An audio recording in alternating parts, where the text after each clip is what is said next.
രംഗകലയിൽ നർമ്മമർമ്മത്തിന് ഏറെ പ്രാധാന്യമുള്ള ചാക്യാർകൂത്ത് അവതരണം വിദ്യാർത്ഥികൾക്ക് അപൂർവ അവസരമൊരുക്കി. Padne MR vocational higher secondary സ്കൂളിലാണ് വിദ്യാരംഗം സാഹിത്യവേദിയുടെ നേതൃത്വത്തിൽ ചാക്യാർകൂത്തിന്റെ സമകാലിക പ്രസക്തി എന്ന വിഷയത്തിൽ സെമിനാറും ചാക്യാർകൂത്ത് അവതരണവും നടത്തിയത്. രാമായണത്തിലെ അംഗദൂത് എന്ന ഭാഗത്തെ അടിസ്ഥാനപ്പെടുത്തിയാണ് സെമിനാറും അഭിനയ വാക്ചാരുതിയോടെ അവതരിപ്പിച്ച ചാക്യാർകൂത്ത് അവതരണവും നടന്നത്. കലാ ആസ്വാദനത്തിന് സദസ്സിലെത്തിയ വിദ്യാർത്ഥികളെയും അധ്യാപകരെയും രക്ഷിതാക്കളെയും ചാക്യാർകൂത്ത് അവതരണത്തിൽ കണക്കിന് പരിഹസിച്ചത് വിദ്യാർത്ഥികൾക്ക് ആദ്യ അനുഭവമായി.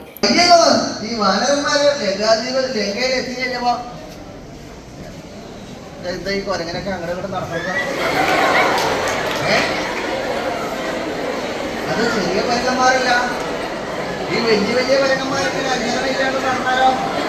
ഇതിനൊക്കെ ഒരു വ്യവസ്ഥ വേണ്ട. ഇതിനെയൊക്കെ നിയന്ത്രിക്കാൻ ഒരാളില്ലാത്തോണ്ടല്ലേ ഓരോരുത്തരും ആളുകൾ അങ്ങനെ നടക്കണമല്ലോ. കേരള സംഗീത നാടക അക്കാദമി പുരസ്കാര ജേതാവ് കലാമണ്ഡലം ജിഷ്ണു പ്രതാപാണ് ചാക്യാർകൂത്ത് അവതരിപ്പിച്ചത്.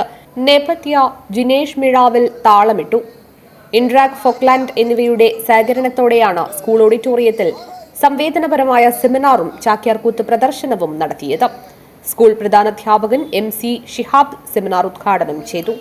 വിദ്യാരംഗം കലാസാഹിത്യവേദി ഉപജില്ലാ സെക്രട്ടറി അനീഷ് വെങ്ങാട്ട് വിഷയാവതരണം നടത്തി.